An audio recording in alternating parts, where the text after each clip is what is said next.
Hey gamers, today we're going to look at Yedo. Let's check it out.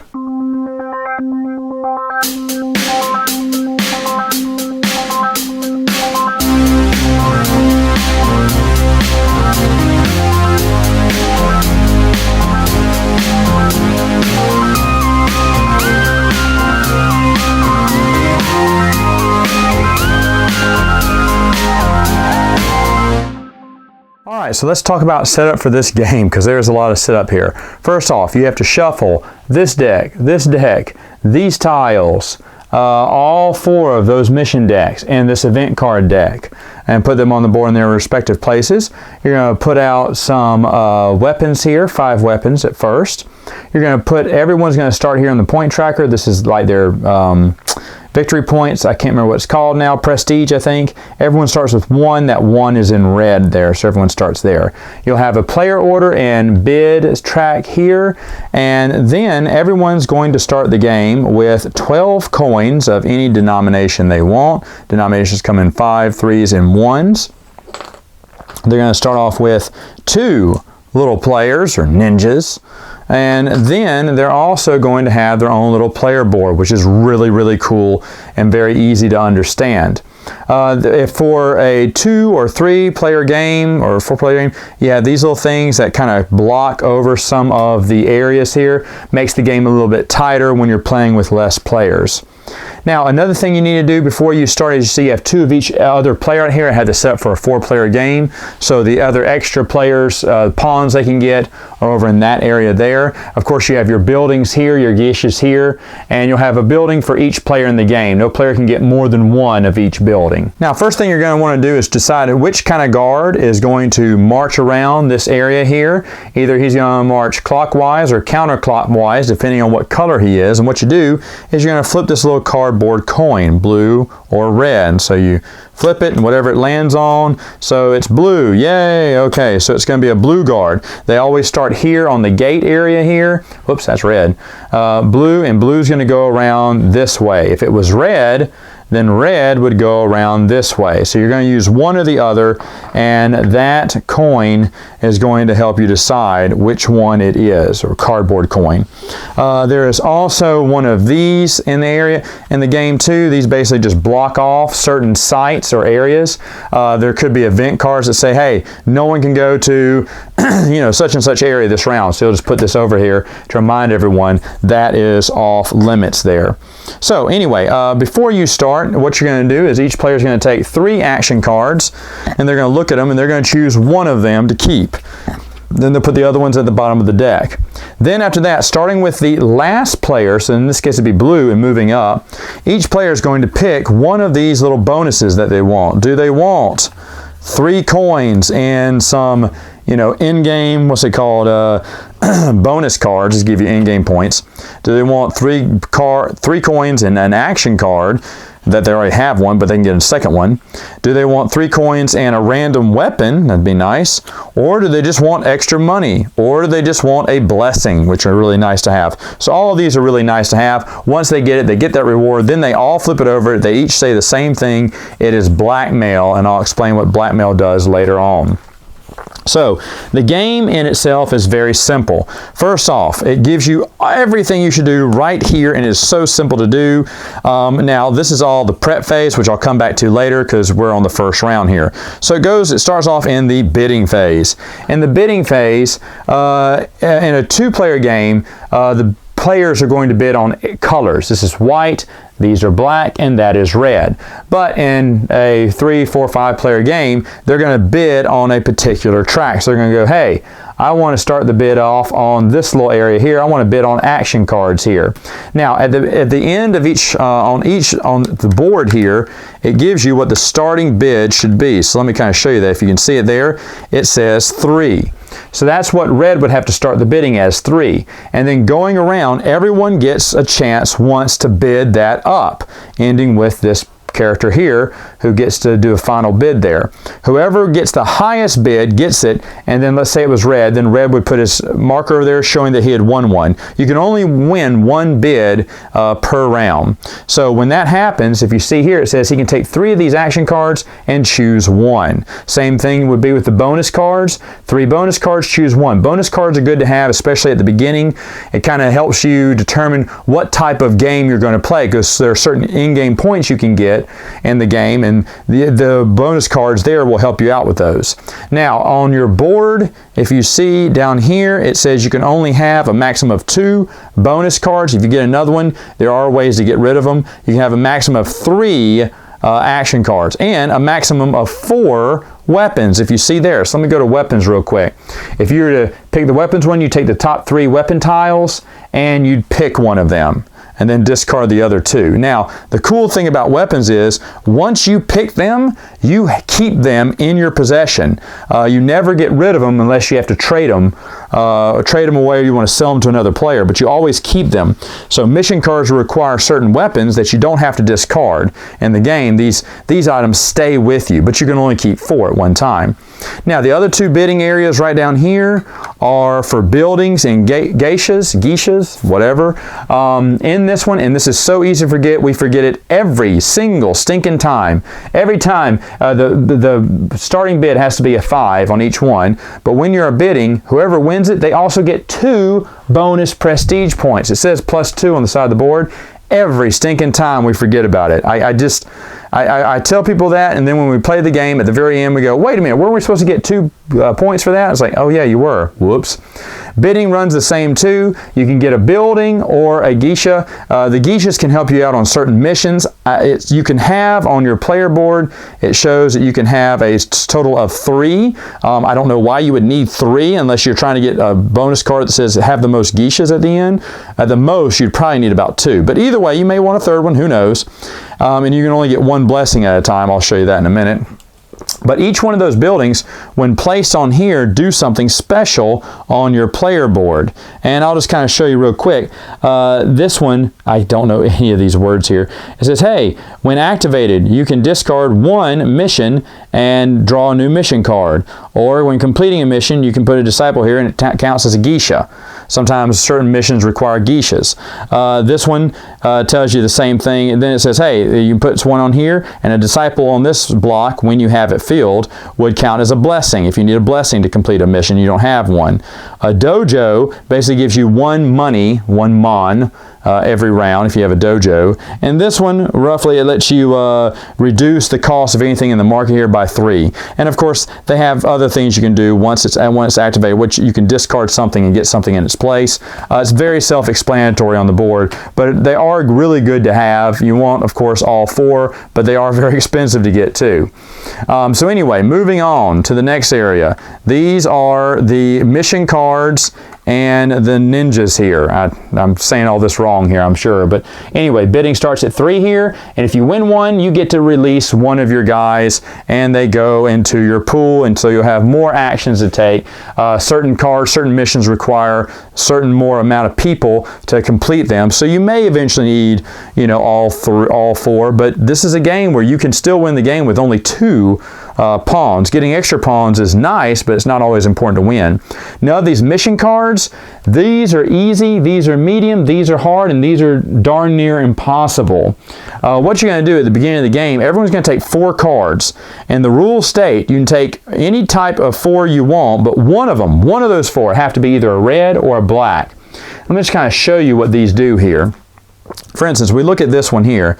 Hey, it says you have to have a man here, and matching that emblem is this place. So I have to have a man here. Then what do I have to do? Oh, I have to own a geisha. So hopefully I bought a geisha here somewhere on the board, or won one. And then here it says I have to get rid of a coin.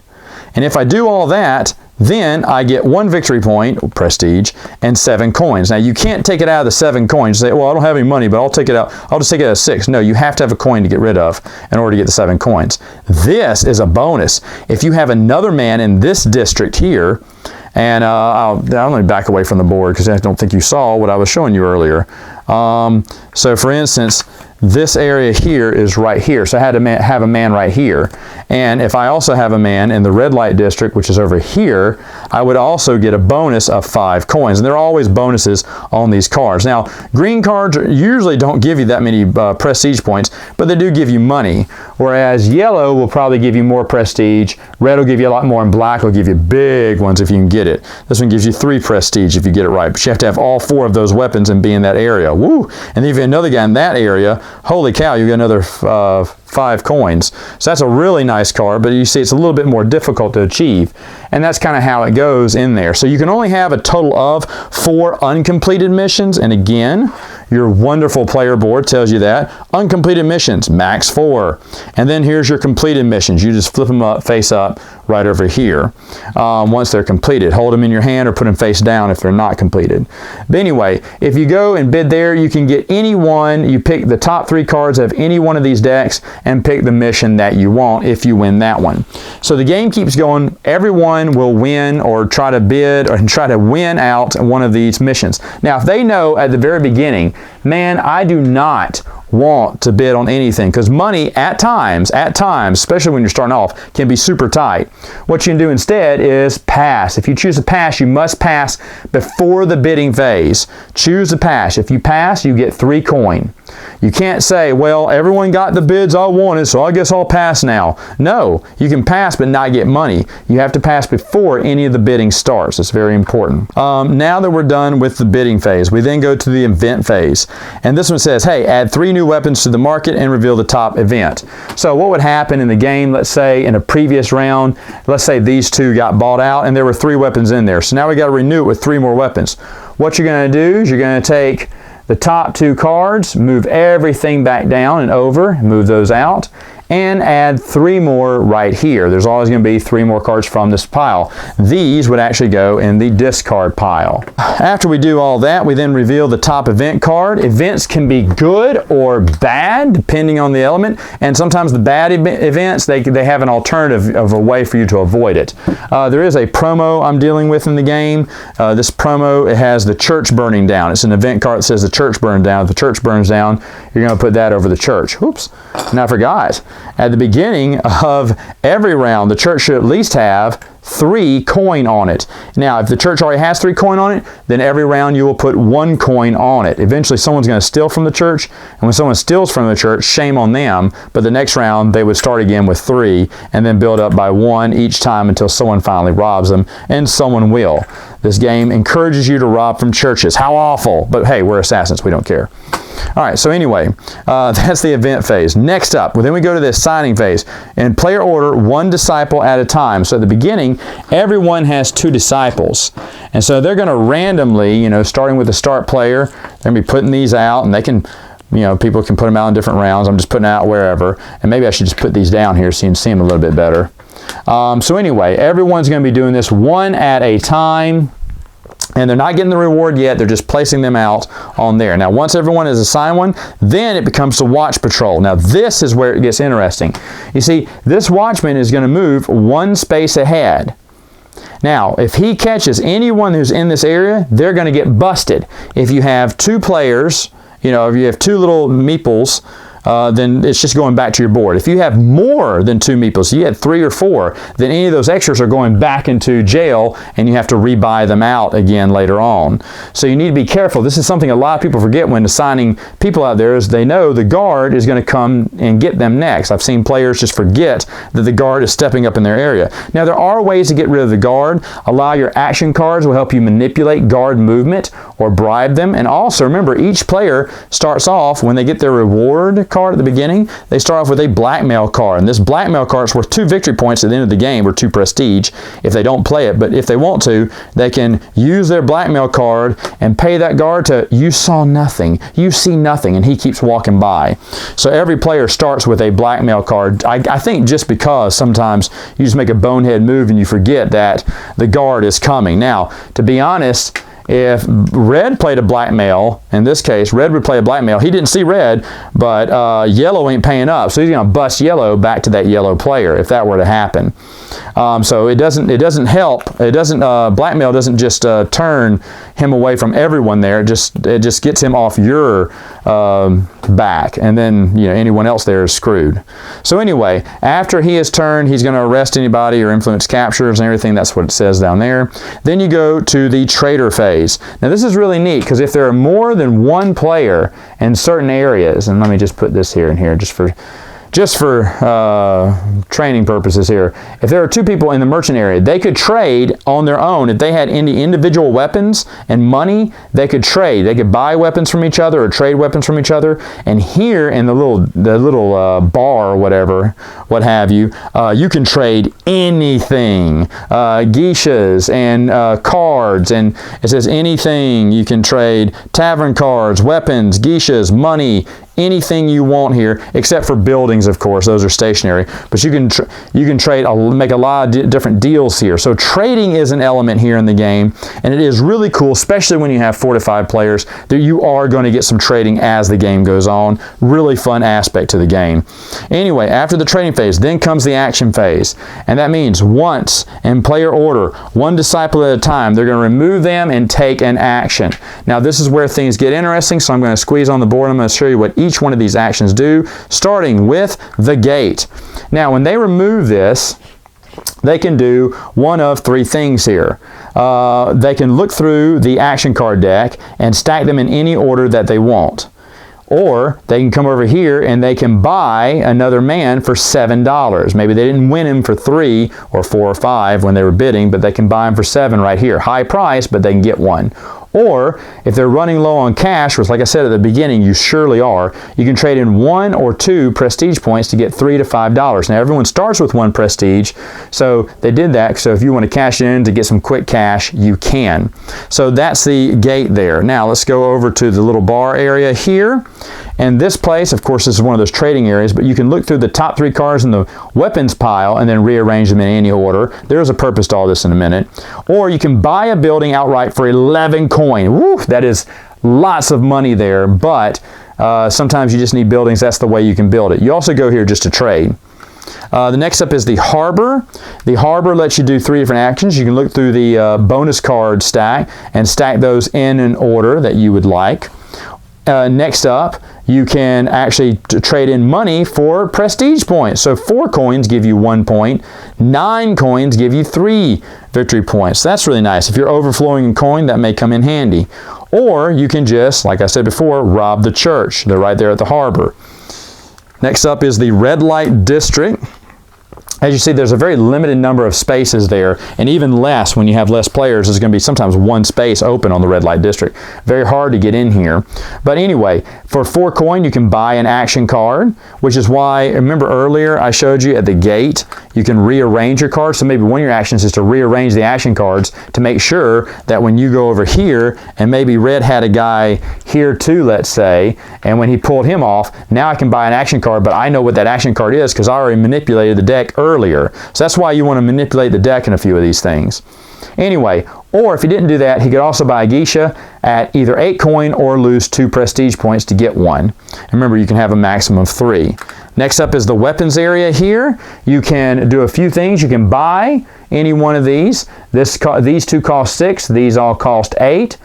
Also, you can trade weapons or buy weapons from other players right here from each other. Or if you don't want to do any of that, you can sell back some of your bonus or action cards. Maybe you got an action card that, remember in the red light district, you had to pick just the top card. It may suck unless you rearrange the deck the way you wanted. So if it sucks, then you don't want it. Well, then over here, go over here and you can sell it for $2. Same thing with bonus cards. Maybe you found some better bonus cards in the game that would help you out, and you can only keep 2, so you can sell the extras right there on the market. Really nice. The next one's a little temple here. This one's really cool. You can get a blessing here. Blessings, oh, are so good. You need blessings to get, during missions a lot of times. Also, blessings can help you avoid certain tragedies, bad events. But on top of that, if you didn't want to do that, you could go through any of the mission card decks that are over here and shuffle them and put them in any order you want. So maybe there's a way you can grab a card there, a mission that you really want there. Or, what's another cool thing, they'll give you a vision into the future. You can look at the top 3 event cards to see what's happening next. You can't rearrange them. See, this one says you can rearrange them. This one says you can't, but at least you know what's coming up, good or bad, and so now you have some inside information. You know what's coming up and what to prepare for. I really like that. Now this one is, I think, the governor's mansion or something like that.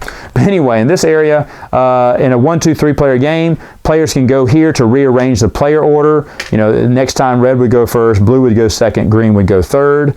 Or they could go here and they could get a victory point right here, just one.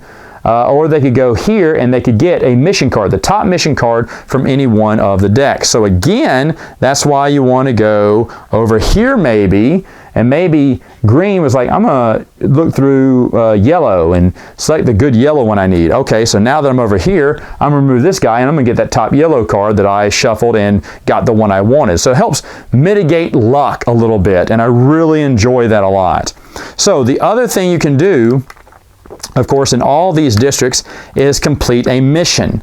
Remember, certain mission cards require you to be in certain areas on the board. So for instance, if I was blue, let's say, or no, let's say I was red. I was red. Okay, well, I'm going to take away the guy from this symbol here, and he's going to complete this mission. So let's say I have a geisha, I gave away 1 coin, I get both of those. Do I have a man in the red light district? Oh, hey, I do. So I get 5 coins. Now, I don't want to remove him first and then do my mission because he's not there anymore. So you want to complete the mission first to show that he's there, and so you can get that extra bonus point. So you could complete a mission, and if you do, you just lay it on the other side of the board there. So that's the other action you can do, and you can do that action in any of the areas as long as the card says you can. Now, after that, everyone's taken an action. Then we go back up to the prep phase. We move the round marker forward a space. Here's the round marker. It moves up. It goes up to 11. Now, 11, if you see, there's this little guard. Let me just show you here. It has a little guard X on there. That means the guard does not move in the 11th round. He just stays where he's at. He's not going to bust anyone. Basically, it's a free-for-all. It's the last round there. So after that, it says, hey, return markers to the bidding track.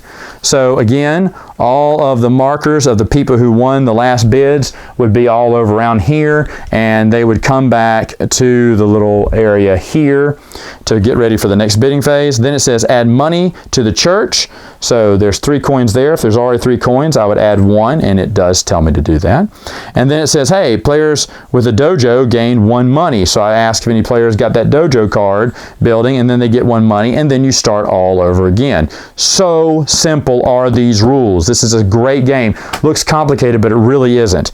And then you keep going till you get to 11 rounds. Of course, after 11 rounds, whoever has the most victory points wins. Don't forget to add up your bonus points as well. Final thoughts. What do I think about the game?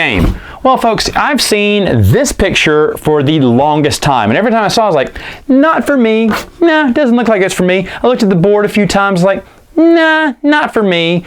And then for some reason, I guess I was just bored and I was just looking up things, and I kept hearing some good stuff about this and went, well, let me actually look at the rules. And I did, and I was like, it seems a little difficult, but I'll try it. I tried to get that video in under 20 minutes. I couldn't because there's so much to explain. However, I will tell you this. All you need is your little player board. That little player aid at the side helps you out. Usually when I do a game, I usually I read the instructions and write little cliff notes. Anyone who comes over to my board game group knows this. I'm looking at my little piece of paper, my little cliff notes of the rules. I didn't need it because I forgot to bring it when I went over to someone's house to play this. And I was like, wait a minute, it says here on the board what to do. And it was so simple. It's such a simple game. And I think I like that. The structure is simple. The gameplay is super complex. You know, getting those bonus cards early, knowing what you want to do, what you want to achieve, what you'll get extra victory points for. Slowly, at first you're just doing green ones, then you're like, no, I can do a yellow one. Then you're doing yellow ones. You're like, wait, I can do some red. Let me do some red. And then at the end, I was doing a few, I think I pulled off 1 or 2 black. Black's really hard to pull off. But to be honest, it was well worth it because when you're gaining like 10 victory points for doing certain heists. And if you read the card has a little storyline on it too. Very, very, very thematic. Folks, ooh, this is a game I really love. I really like. I'm thinking about getting metal coins for it. I'm thinking about getting little ninja meeples for it. I mean, I'm thinking going all out on this. I'm shocked, I tell you, how good this game is. Now, there is a deluxe version out there with like few extra rules and stuff. I don't know. I looked at it. I don't need it. It costs too much. This one, you can get you know, in the $40, $60 range, depending on what you're looking at. And for that amount, for 40 bucks, you know, definitely worth it. It's just it's an epic game. I love it. I love it to death. It is definitely going to be in my top 100, and it's definitely going to be high too. I don't know how high, but I mean, ooh, the more I play it, the more I absolutely love this game. Unbelievable game. How did I just now hear about it? But anyway, folks, there you have it. There's my review. Check it out yourself. Awesome, awesome game. Until next time, gamers, game on.